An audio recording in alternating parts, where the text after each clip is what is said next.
Hello, everybody. Hope everybody's doing wonderful.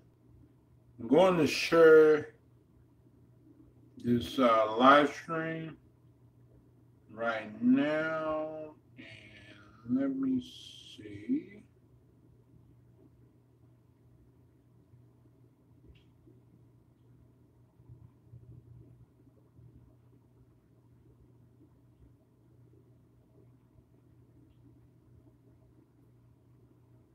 Right now, I'm sharing this live stream.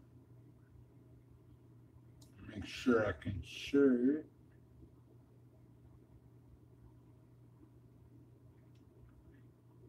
So everybody can know that I'm live.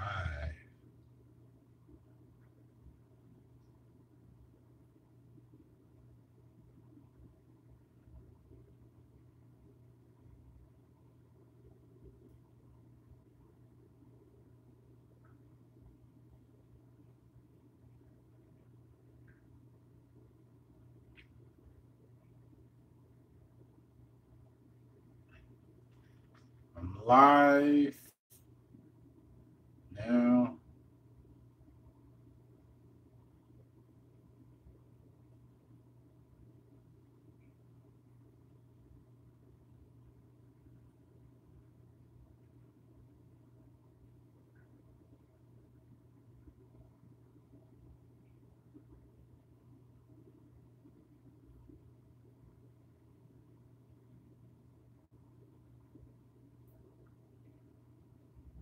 Okay, I'm going to get into the story. I'm not going to blabber my mouth. Get into the story. And this phone is finna die in a little bit, so yeah. This is from YouTube, CBS.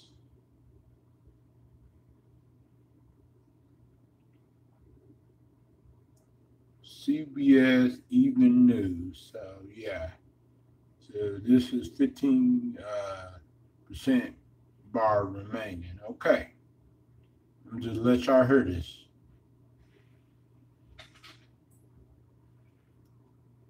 Sacramento, California is calling for justice.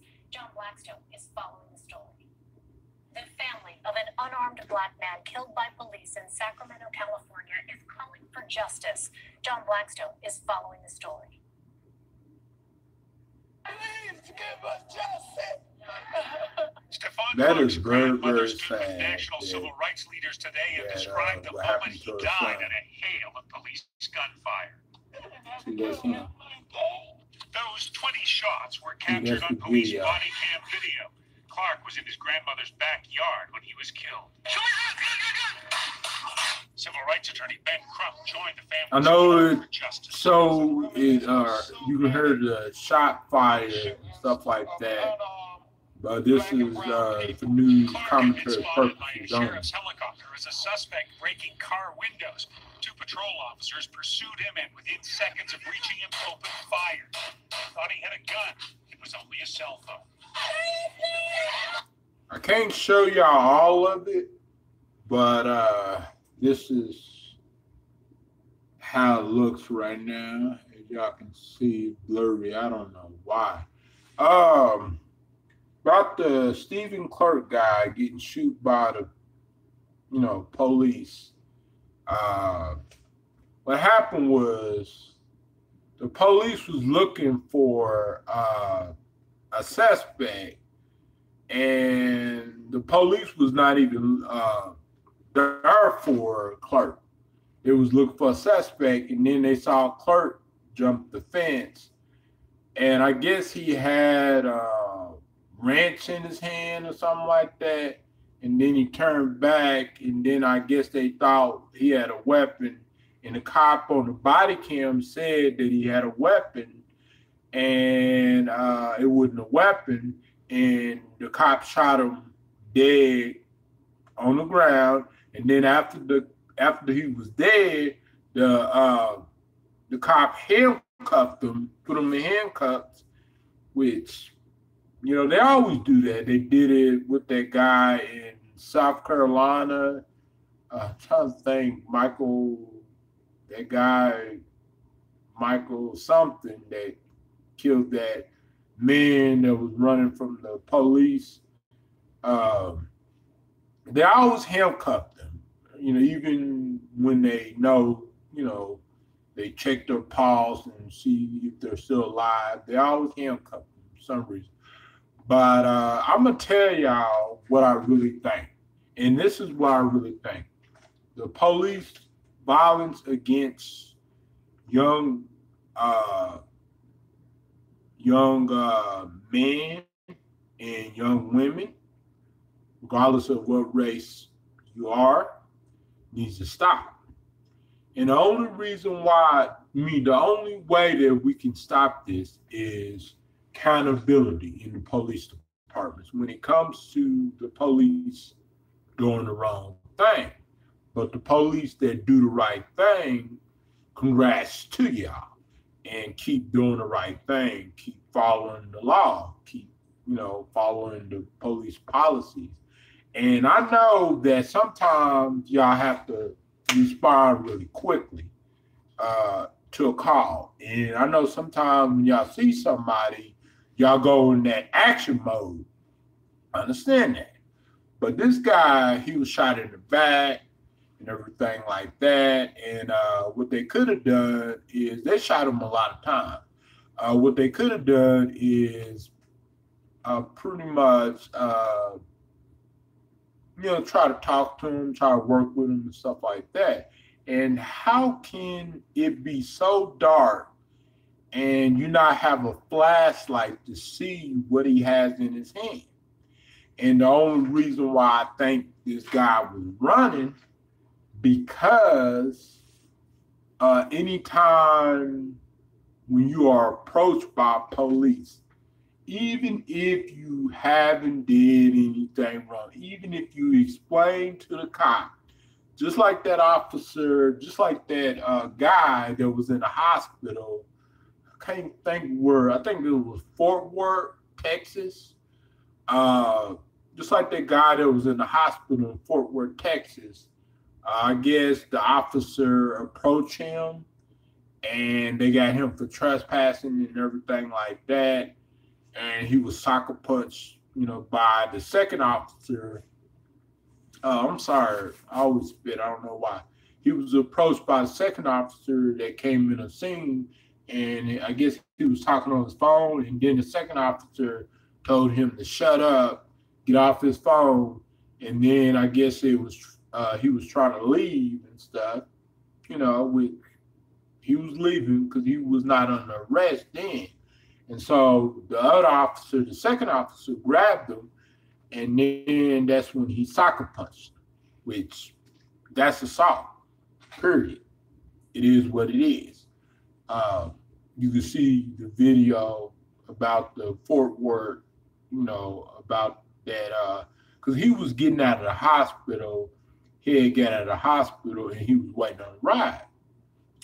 My suggestion, brothers, is when you get out of the hospital, the best thing, especially late at night, the best thing to do is call you a Lyft or Uber, or call you a taxi, or, you know, so you won't have to wait on nobody to come pick you up, because even when you're waiting on somebody to come pick you up, they might take 30, 45 minutes, and they might have to get out of bed and get ready, you know, settle in and stuff like that. Don't mind that big old bubble right there. I don't know what's going on. The maintenance keep trying to fix it and stuff like that, but it keeps, you know, pulling up. Anyways, yeah, to make a long story short, is that guy from the hospital that was approached by that officer, all he was doing is he was just trying to wait on the ride. So they get him for trespassing and resisting an arrest. Okay, if he was resisting an arrest, what charges was he, what reason was he arrested for before he started resisting arrest? Trespassing?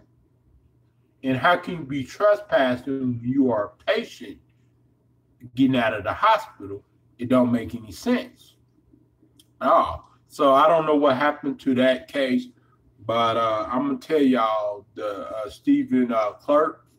It just gets worse and worse every day. It gets worse and worse. We hear about this every day or every other day, and 99% of police brutality cases don't get solved. The 1% does. Sometimes a few of them get solved. Some of them don't, and that's just the reality of things. That's not just we making stuff up and blowing smoke in the air or nothing like that. So yeah, my battery's 10% remaining. So I'm gonna have to get off here in a little bit. Y'all probably gonna see this live stream and stuff like that. But yeah, it just gets rough. It just gets rough. And I know a lot of people tell me cops have a tough job and a dangerous job. Cops do have a tough job and a dangerous job, just like teachers, because they got to deal with a lot of stuff too. Because if we didn't have teachers, then we would have cops, right? Yeah. So yeah, it's a really tough thing. It's a really tough thing. But I'm going to say this. What they need to do is they need to take that independent autopsy into consideration. And then they just need to look at it for what it is. If it's on video, they need to look at it for what it is. They don't need to beat around the bush or anything like that and say, oh, well, we got to investigate it. And then later say, we didn't really find nothing. So, no. What they need to do is make sure that they have more accountability in the police department. And what I mean by accountability is they need to hold these officers that's doing wrong, but the officers that's doing right, congrats to you, like I said before. But the officers doing wrong, because, you got to understand wrong is wrong and right is right. There's no such thing as anybody being above the law. The Attorney General is not above the law. Nobody is above the law. It's been officers that's been arrested for DUI and all the other stuff. It's been judges that's been arrested. It's been teachers, all kind of people that's been arrested for stuff that they did wrong. But we gotta make sure that we put more policies in place for officers that do wrong. And I don't mean, if an officer cuss you out or nothing, maybe he needs a little bit more training on his temper or his attitude or something like that. But I don't think that he should be fired or nothing like that. I think that maybe he just needs a lot more training. But an officer that shoots and kills anybody that's young like that, should go through due process and should be charged accordingly versus somebody else that's not an officer that did this. I just want to wish y'all a happy Easter day. It's almost midnight where I'm at, and I will see y'all later. Peace out. This is young Byron. Stay up, and I'm out.